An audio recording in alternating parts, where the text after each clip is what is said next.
तब भयउ नृपो फिरी दोहाई देश, प्रजा पालयत वेद विधि कतहु नहीं अखिलेश।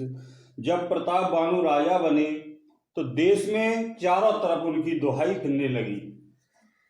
प्रजा पाल अत वेद विद, राजा प्रताप भानु प्रजा का पालन वेद की बताई हुई नीति के अनुसार, विधि के अनुसार करते थे। कतहु नहीं अखिलेश, प्रताप भानु के राज्य में पाप तो कहीं भी लेस मात्र भी नहीं था।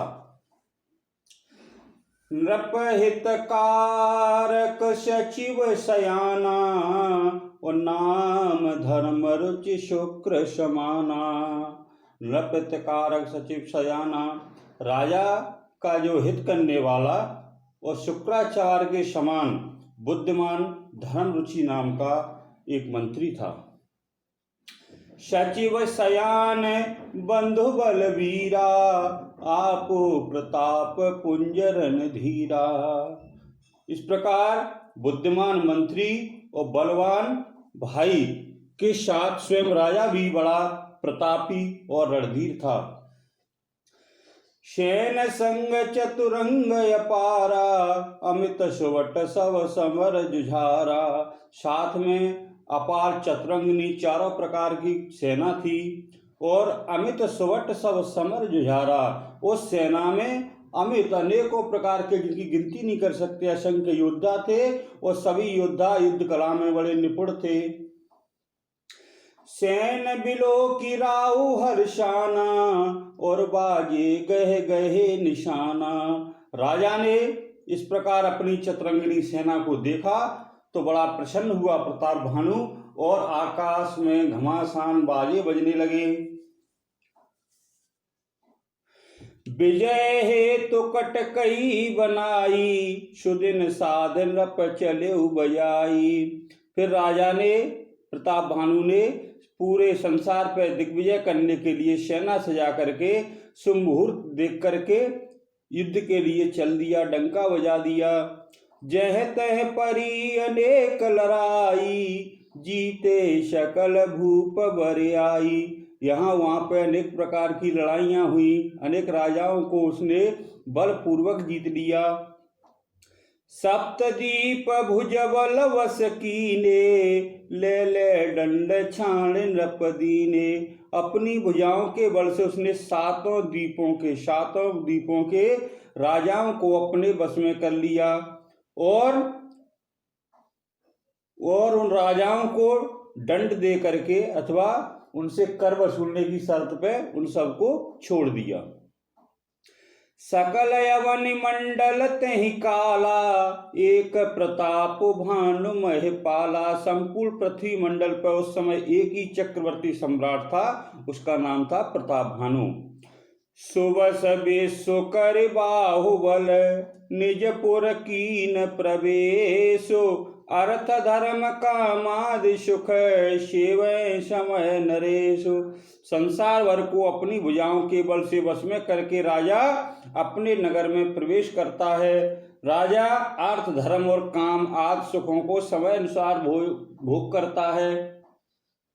भूप प्रताप भानु बल पाई, काम धेनु भई भूमि सुहाई। राजा प्रताप भानु का बल पा करके भूमि सुंदर कामधेनु गाय के समान अर्थात मनचाही वस्तु देने वाली हो गई। सब दुख वर्जित प्रजा सुखारी। सारी प्रजा प्रताप भानु के राज्य में अनेक प्रकार के जो दुख हैं उन दुखों से दूर रह करके किसी को कोई दुख नहीं था। प्रजा बड़ी प्रसन्न थी और धर्मशील सुंदर नर नारी।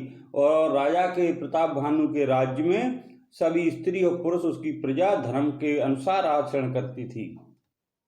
सचिव धर्म रुचि हरिपद प्रीति, नृपहित हेतु शिखव नित नीति। धर्म रुचि नाम का जो राजा का मंत्री था उसकी भगवान विष्णु के चरणों में बड़ा ही प्रेम था। और नृपहित हेतु शिखव नित नीति, राजा प्रताप भानु का कल्याण करने के लिए अनेकों प्रकार से नित्य नई नीतियों को सिखाता था।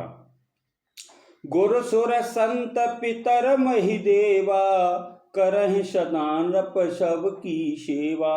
राजा गुरुओं का, ब्राह्मणों का, देवताओं का, संतों का बड़ा ही आदर करता था, उनकी अनेक प्रकार से सेवा करता था। भूप धर्म जे वेद बखाने, शकल करें सादर सुख माने। वेदों ने राजाओं के जो धर्म बताए हुए हैं, सकल करे सादर सुख माने, राजा बड़े आनंद पूर्वक उन्हीं धर्मों के अनुसार राज्य करने लगा।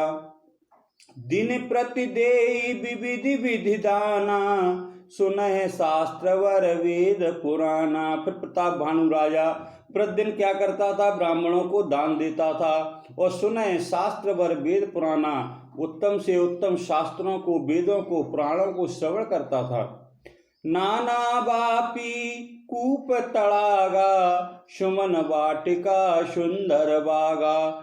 उसके राज्य में अनेक प्रकार से बावड़ियां, तालाब, कुएं, फुलवाड़ी, सुंदर बगीचे बनवाए उसने।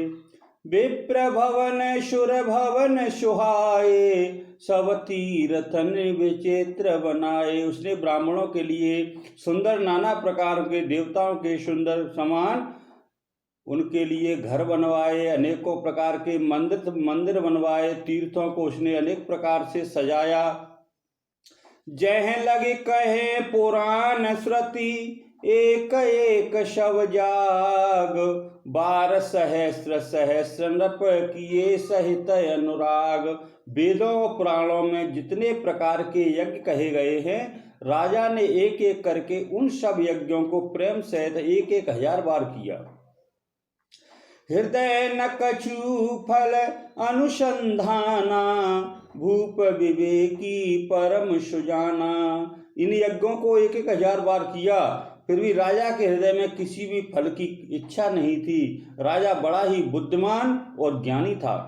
करें धर्म कर्म मन बानी, वासुदेव अर्पित नृप ज्ञानी। राजा जो भी दान पुण्य धर्म करता था, कर्म करता था, वह कर्म राजा मन, वाणी और कर्म से भगवान को अर्पित कर देता था।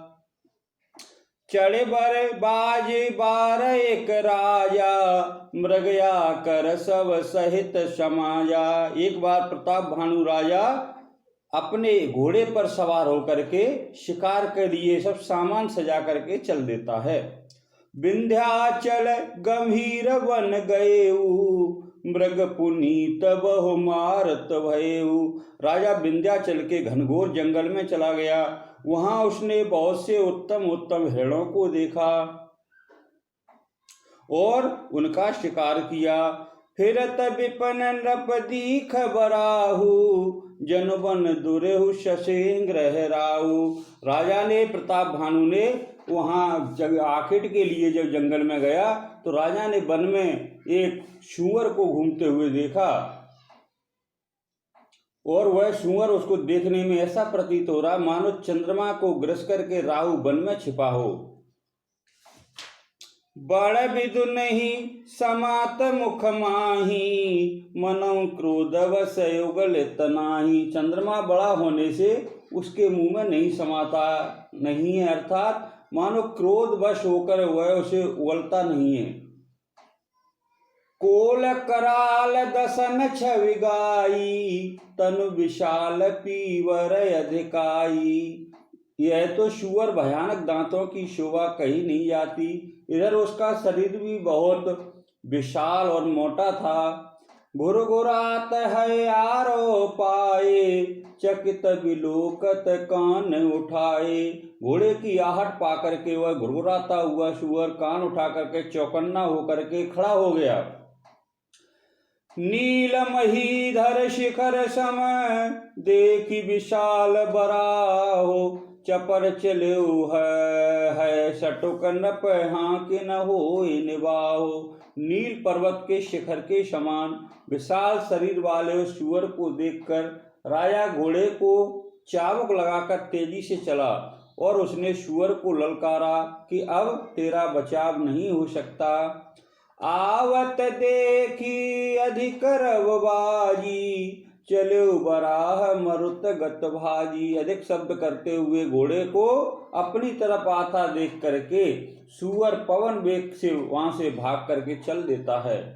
तुरत कीन नृप सर संधाना, मैं मिल गए बिलो कतवाना। उसी समय प्रताप भानु ने तुरंत अपने धनुष पर बाण चढ़ाया।